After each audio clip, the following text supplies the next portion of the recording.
Students, कल हमने जो गाउस की एप्लीकेशंस की थी उनमें जो हमने एप्लीकेशंस का यूज किया था वो किया था एक तो कंडक्टिंग शीट के लिए और एक नॉन कंडक्टिंग शीट के लिए। कल हमने ये दोनों कर ली थी। इसके लिए हमने इलेक्ट्रिक फील्ड इंटेंसिटी की वैल्यू भी याद कर ली थी, डायरेक्शन भी की थी, वैल्यू भी की थी। इसके लिए जो हमारी वैल्यू आई थी वो आई थी E बराबर सिग्मा बटा एप्सिलॉन नॉट आई थी बच्चों, और इसके लिए जो हमारी वैल्यू आई थी वो आई थी E बराबर सिग्मा बटा 2 एप्सिलॉन नॉट। ये दोनों जो चीजें हैं वो कल हम डिराइव कर चुके हैं। कल वाली वीडियो में जो हमने डिराइव की थी वो दोनों ये चीजें थी। मैंने आपको एक डिफरेंस जरूर बताया था कि चालक कंडक्टर और नॉन कंडक्टर अचालक में क्या फर्क होता है। चालक में जो चार्ज डिस्ट्रीब्यूट किया जाता है वो जो एक्सटर्नल जो सरफेस होता है उसके ऊपर ही रह जाता है, जबकि जो अचालक नॉन कंडक्टर जो होता है उसमें जो चार्ज डिस्ट्रीब्यूट किया जाता है वो अंदर तक जाता है और वो अंदर भी रहता है। ये दोनों जो डिफरेंस है वो हमें आगे लेके चलना है और वापस हम इन्हीं के ऊपर काम करेंगे, कंडक्टिंग और नॉन कंडक्टिंग। बस कल क्या था, एक शीट थी और आज एक स्फीयर लेंगे, एक कंडक्टिंग स्फीयर और एक नॉन कंडक्टिंग स्फीयर। ओके, तो आज वाला मैटर स्टार्ट करते हैं। कल वाला मैटर था कंडक्टिंग और नॉन कंडक्टिंग शीट के लिए और आज वाला मैटर होगा कंडक्टिंग और नॉन कंडक्टिंग स्फीयर के लिए। ओके, तो सबसे पहले बात करता हूं मैं कंडक्टिंग स्फीयर की। सबसे पहले कंडक्टिंग स्फीयर मतलब चालक गोला। अब भाई चालक गोला मैं आपके सामने पूरा जो डेरिवेशन का टॉपिक है वो नहीं लिख रहा हूं, वो ये है कि electric field intensity due to a conducting sphere, एक चालक गोले के कारण विद्युत क्षेत्र की तीव्रता ये है। ओके, मैं गोला जो है वो 3D स्ट्रक्चर है, आप अच्छे तरीके से जानते हो। गाउस का लॉ फॉलो होगा because it is a 3D structure, close structure, बंद सतह के ऊपर गाउस का नियम लागू होता है। और जब मैंने आपको गाउस के नियम के लिए जब मैंने आपको एरियल वेक्टर बताया था तो उस समय ये बताया था कि जो स्फीयर होता है, गोला जो होता है, उसमें जो एरियल वेक्टर की डायरेक्शन होती है वो रेडियल होती है, त्रिज्यीय की दिशा होती है। आई बात समझ में? क्या डायरेक्शन होती है? रेडियल होती है, सेंटर से होके जाती है। क्यों? क्योंकि हम परपेंडिकुलर लेते हैं, लंबवत लेते हैं, सेंटर ऑफ सदिश की डायरेक्शन, तो ऑब्वियसली वो क्या होगी? रेडियल होगी बच्चों। ठीक है, आई बात यहाँ तक समझ में। अब हम जो आज का अपना जो मैटर है या तो आज का अपना जो टॉपिक है उसके लिए एक डायग्राम बनाते हैं। तो एक स्फीयर बनाते हैं हम सबसे पहले। ये अपना एक स्फीयर हो गया।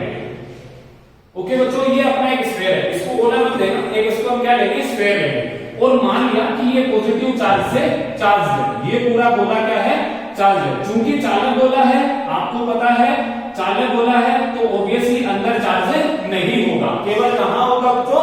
बाहर सतह के ऊपर होगा। ओके, तो ये हमारा एक गोला है, एक स्फीयर है जिसकी रेडियस, अब हम रेडियस लेंगे। मान लीजिए कि इसकी रेडियस कितनी है?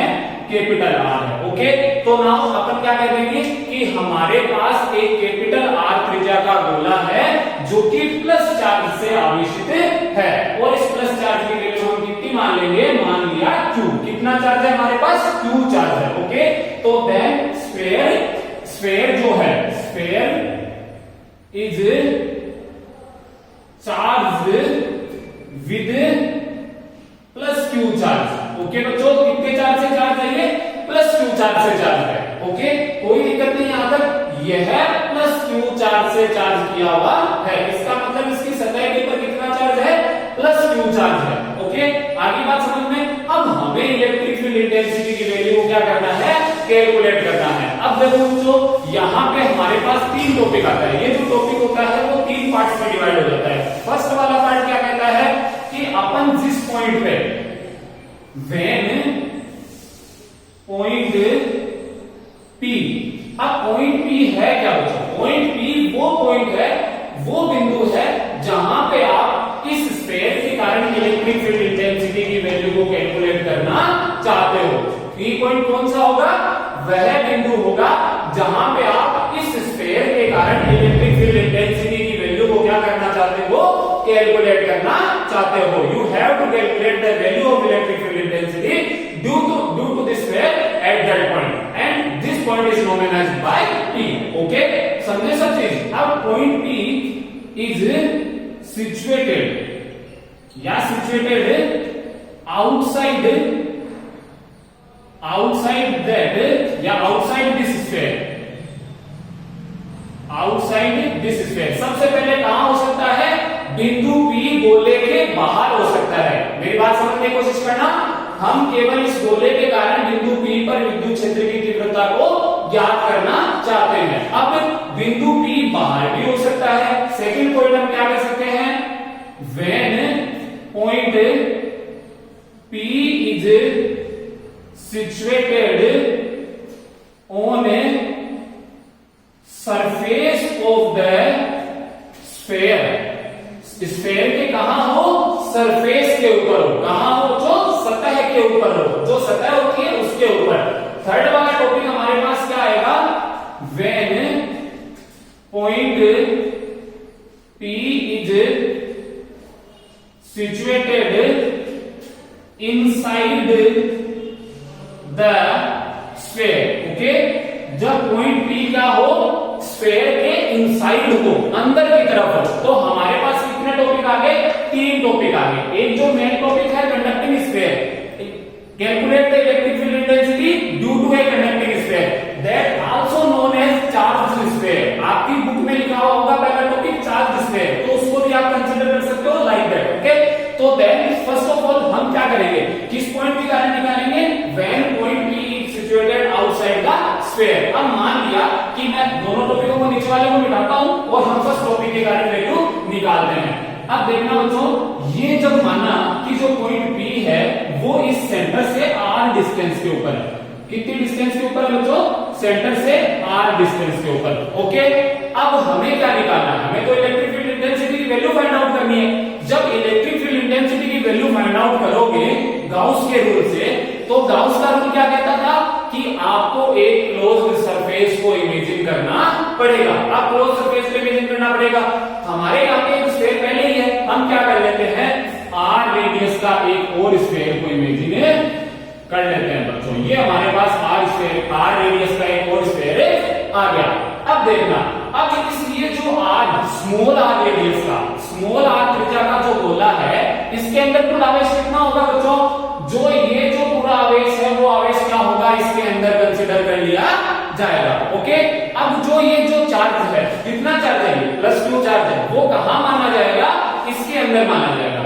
ओके, अब हम बात करते हैं, वही वापस हम रूल तो अपना वही लगाते हैं। देखना, सबसे पहले जब ये चार्ज आ जाता है तो हमारे पास गोले पे चार्ज कितना था बच्चों, गोले पे चार्ज था हमारे पास कैपिटल Q। अब हमें पता है कि यहाँ पे सरफेस के ऊपर डिस्ट्रीब्यूट है, कहां डिस्ट्रीब्यूट है चार्ज, सरफेस के ऊपर, सतह के ऊपर डिस्ट्रीब्यूट है। तो then we have to consider surface charge density. तो देन सरफेस चार्ज डेंसिटी कितनी होगी बच्चों, surface charge density, surface charge density कितनी हो गई, सिग्मा। सिग्मा बराबर क्या होता है, Q बटा A। Q क्या है, total charge, value of total charge. A क्या है, area of that structure. Structure कौन सी है, स्फीयर। स्फीयर का एरिया कितना होता है, 4πr²। तो then we can put A बराबर 4πr²। तो ये हमारे पास वैल्यू आ जाएगी सिग्मा की। ओके, कोई दिक्कत नहीं यहां तक। अब हम बात करते हैं इस बड़े वाले स्फीयर की, क्यों, क्योंकि हमारा पॉइंट कहां है, इसकी सरफेस के ऊपर है। ओके, किसके कारण, इसके कारण हमें कैलकुलेट करना है। तो वही वापस गाउस का लॉ, गाउस का लॉ क्या कहता है, फ्लक्स फाई बराबर E डॉट ds s बराबर समीशन Q बटा एप्सिलॉन नॉट। वापस एक बार इन सारी टर्म्स को बता देता हूं। E इलेक्ट्रिक फील्ड इंटेंसिटी, विद्युत क्षेत्र की तीव्रता, ds, ds क्या है बच्चों, ds is the infinitesimal area या अल्पांश क्षेत्रफल। ओके, समीशन Q क्या है, total charge enclosed by that structure. अब इस स्ट्रक्चर के द्वारा ये इमेजिन की हुई है हमारी गाउस के नियम के अनुसार, तो इसके द्वारा कितना चार्ज इंक्लोज्ड है, Q चार्ज इंक्लोज्ड है बच्चों। तो यहाँ पे समीशन Q की जगह हम क्या लिख देंगे, समीशन Q की जगह लिख देंगे, समीशन Q की जगह हम क्या लिख देंगे बच्चों, Q लिख देंगे। समीशन Q की जगह कितना लिखेंगे, Q लिख देंगे। ओके, जब हम समीशन Q की जगह Q लिख देंगे तो फिर क्या होगा, जब हम समीशन Q की जगह Q लिख देंगे बच्चों, तो हमारे पास केवल क्या बचेगा निकालने के लिए, हमारे पास निकालने के लिए केवल ds बचेगा। ओके, जब ये ds हमारे पास आ जाता है, समीशन Q है, समीशन Q बराबर कितना है, कैपिटल Q। ओके, तो इस वैल्यू को हम यहां रख देते हैं। तो ये हो गया E डॉट ds बराबर Q बटा एप्सिलॉन नॉट। ओके, अब बात आती है E की।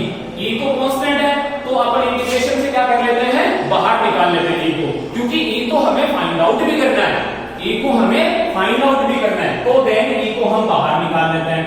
तो ये आ गया एस ds बराबर q बटा एप्सिलॉन नॉट। अब देखो बच्चों, q की वैल्यू आप यहां से निकाल सकते हो, यहां से आओ इधर की तरफ देखना मेरी तरफ, q बराबर ये इधर ले जाओ सिग्मा गुना 4 पाई r स्क्वायर हो जाता है। तो then we can put the value of q is sigma गुना 4 पाई r स्क्वायर। ओके, तो वैल्यू रख देते हैं, तो हमारे पास क्या आ जाता है e ds s बराबर सिग्मा गुना 4 पाई r का स्क्वायर। ओके, अब बात आती है ds। ds क्या है बच्चों, ds तो वही उसका एरिया है, उसका क्षेत्रफल है जिस स्ट्रक्चर को हमने इमेजिन किया है गाउस के लॉ के लिए। गाउस के लॉ के लिए किसको इमेजिन किया है, बड़े वाले गोले को। रेडियस कितनी है r, तो एरिया कितना हो जाएगा 4 पाई r स्क्वायर। तो देन e गुना 4 पाई r स्क्वायर बराबर सिग्मा गुना 4 pi r square. Okay okay बच्चों, 4 पाई से 4 पाई कैंसिल आउट, तो that value is sigma r square बटा r स्क्वायर। ये आ गई अपने पास वैल्यू। ओके, ये क्या आ गई अपने पास वैल्यू सिग्मा r स्क्वायर बटा स्मॉल r स्क्वायर। ओके, अब यहां पे हमारे पास देखने लायक चीज क्या है बच्चों, देखना ध्यान देना कि हमारे पास एक चीज अभी तक ये आई है कि E बराबर सिग्मा r स्क्वायर बटा r स्क्वायर। ये r क्या है, ये r है जो हमने पहले गोला माना है उसकी त्रिज्या, ये r क्या है नीचे वाली जो हमने नेक्स्ट गोला माना है उसकी त्रिज्या। ओके, लेकिन अभी तक कहां आया है, कौन सा टॉपिक हुआ है, when point P is situated at the outside of that sphere। अब नाउ नेक्स्ट टॉपिक अपना क्या होगा कि जब वो कहां आ जाए, ये पॉइंट उठा के कहां ला दूं, यहां ला दूं। ओके, अब मैं इसको थोड़ा सा मिटा रहा हूं बच्चों, और मैं इसको शॉर्ट फॉर्म में लिख रहा हूं थोड़ा सा कि इसको मैं मिटा रहा हूं, कंडक्टिंग स्फीयर है अपना ये, और इसको हम क्या लिख सकते हैं, देखना बच्चों इसको क्या लिख सकते हैं हम, इसको लिख सकते हैं हम E कहां था, आउटसाइड था ना ये, तो E आउटसाइड बराबर सिग्मा r स्क्वायर बटा r स्क्वायर। ओके, अब हम क्या करेंगे, E सरफेस, क्यों, क्योंकि अपने पॉइंट को हम कहां ला रहे हैं, सरफेस के ऊपर ला रहे हैं। अब देखना बच्चों, जब पॉइंट सरफेस के ऊपर आ जाता है, when point is came on surface, जब पॉइंट सरफेस के ऊपर आ जाता है तो कैसी स्थिति होगी, देखना पॉइंट सरफेस के ऊपर आ जाता है तो this r will be equal to the this r। Okay, r is equal to r, it means हमें दूसरे वाले टॉपिक में कोई डेरिवेशन करने की जरूरत ही नहीं है। क्या होगा, हमें r बराबर क्या रखना है, r रखना है बच्चों, r बराबर r रख दो, तो E surface is equal to क्या रखना है, E surface sigma r square बटा r स्क्वायर, r से r cancel out, sigma it means constant रहेगा सरफेस के ऊपर, इट मींस क्या रहेगा सरफेस के ऊपर, कांस्टेंट रहेगा बच्चों। आगे बात समझ में। अब हमारे पास तीसरा एकमात्र टॉपिक बचता है, when the point is inside the sphere. अब देखना स्फीयर कौन सा है, कंडक्टिंग स्फीयर है, पॉइंट कहां आ गया है, इनसाइड आ गया है, अंदर की तरफ आ गया है। अब जब पॉइंट अंदर की तरफ आ जाता है, ये पॉइंट यहां आ जाता है, इसका मतलब कंडक्टर चालक के अंदर की तरफ, और चालक के अंदर कोई भी आवेश नहीं पाया जाता है, और जब चालक के अंदर आवेश नहीं पाया जाता है तो विद्युत क्षेत्र की तीव्रता कहां से होगी, और जब इलेक्ट्रिक फील्ड इंटेंसिटी नहीं होगी तो फ्लक्स भी नहीं होगा। इसका मतलब है E internal is equals to 0, because ये कौन सा कंडक्टिंग, ये कौन सा स्फीयर है, कंडक्टिंग स्फीयर है बच्चों। बस यही डिफरेंस है कंडक्टिंग और नॉन कंडक्टिंग में। जब आप नॉन कंडक्टिंग स्फीयर को करोगे तो ये पार्ट तो ऐसे कैसे चलेंगे बच्चों, जैसे हमने अभी याद किया है, उसमें केवल इंटरनल में इलेक्ट्रिक फील्ड इंटेंसिटी पाई जाएगी, जिसके बारे में हम नेक्स्ट वीडियो में चर्चा करेंगे, उस टॉपिक को अलग से करेंगे नेक्स्ट वीडियो में। बट मैं आपको यहाँ ये बताना चाहता हूँ कि जब आपने आउटसाइड किया तो सिग्मा r स्क्वायर बटा स्मॉल r स्क्वायर, सरफेस पे किया केवल सिग्मा, इट मींस सरफेस पे जो इलेक्ट्रिक फील्ड इंटेंसिटी होती है वो चेंजेबल नहीं होती है, वो क्या रहेगी, कांस्टेंट रहेगी, क्या रहेगी, नियत रहेगी। आगे बात समझ में। और इंटरनल में कितनी आ गई, 0 आ गई, बिकॉज इंटरनल में कोई भी चार्ज नहीं होता है। ये मैं आपको कल भी बता चुका हूं, परसों वाले वीडियो में भी बताया था कि whole charge are uniformly distributed on the surface of a conductor या कंडक्टिंग स्ट्रक्चर। जो भी चालक सतह होती है उस पे सतह के ऊपर पूरा चार्ज डिस्ट्रीब्यूट हो जाता है एक समान रूप से, अंदर की तरफ कुछ भी नहीं जाता है। ये हमने कल कंडक्टिंग शीट का किया था, तब भी हमने देखा था। ओके, अब देखना हमारे पास केवल दो वैल्यू है। अब now we have to plot a graph between E and R, electric field intensity and distance के बीच में हमें ग्राफ को प्लॉट करना पड़ेगा। अब वो ग्राफ प्लॉट कैसे करेंगे वो देखना। इसमें इस डायग्राम को मिटाता हूं, ये डायग्राम अपना कंप्लीट होता है। थोड़ा सा एक बार रिवाइज कर देता हूं दोबारा। ये अपना था गोला conducting sphere, plus charge q से कंडक्टिंग था या प्लस चार्ज से चार्ज था। इससे हमने स्मॉल r डिस्टेंस। हाँ, मैं आपको एक बात बताना भूल गया कि इलेक्ट्रिक फील्ड इंटेंसिटी की डायरेक्शन देखना बच्चों, इलेक्ट्रिक फील्ड इंटेंसिटी की जो डायरेक्शन होगी वो E होगी और यही एरियाज की डायरेक्शन होगी जो रेडियल। मैं आपको दोबारा बता देना चाहता हूं, according to the Gauss law या according to the areal vectors law, areal vector हमेशा ये कहता है कि जो स्फीयर होता है, sphere is a 3D structure, sphere is a closed structure. जब भी आप क्लोज्ड स्ट्रक्चर में एरियल वेक्टर की डायरेक्शन लेते हो तो हमेशा आप अपवर्ड लेते हो, तो स्फीयर में भी आपको क्या लेना पड़ेगा, अपवर्ड लेना पड़ेगा। बट स्फीयर में जो डायरेक्शन होती है वो हमेशा सेंटर से होकर जाती है। कहां से होकर जाएगी बच्चों, सेंटर से। सेंटर से होकर गई ds की डायरेक्शन एंड E भी इसी डायरेक्शन में जाएगा। It means E and ds are both in same direction and are in a radial direction। ये समझना मेरी बात। मैं यहाँ पे वर्ड लिख रहा हूँ रेडियल डायरेक्शन। क्या लिख रहा हूं मैं, रेडियल डायरेक्शन। इसको हिंदी में बोलते हैं त्रिज्यीय दिशा। क्या बोलते हैं, त्रिज्यीय दिशा। जो मैं आपको 11th क्लास में अच्छी तरीके से समझा के आया हूं कि रेडियल डायरेक्शन क्या होती है। What do you mean by radial direction? Radial direction का मतलब होती है जो स्फीयर की रेडियस होती है उसी की दिशा में। ओके, ये इसका मतलब E and ds are in same direction. E and ds same दिशा में, समान दिशा में होंगे और किस दिशा में होंगे, त्रिज्यीय दिशा में होंगे। ओके बच्चों, अब हमारा जो एक मेन मोटिव क्लास रहता है वो होता है हमारा ग्राफ। अब हम ग्राफ बनाते हैं। ग्राफ किस किस के बीच में बनाते हैं? सबसे पहले तो ये बात हमें ध्यान रखनी होती है कि ग्राफ बनाते किन किन के बीच में है। तो ग्राफ हमेशा बनता है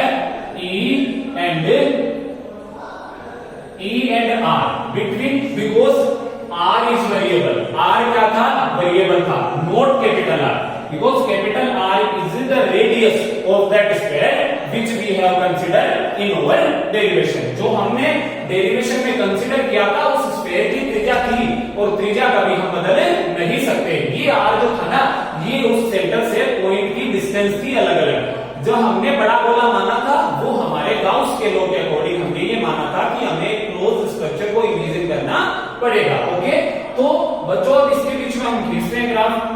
देखना इसके बीच में ग्राफ खींचते हैं, E इधर की तरफ, ये R इधर की तरफ। ओके, ये लाइन एडिट जाएगी भाई, ध्यान दे लेना।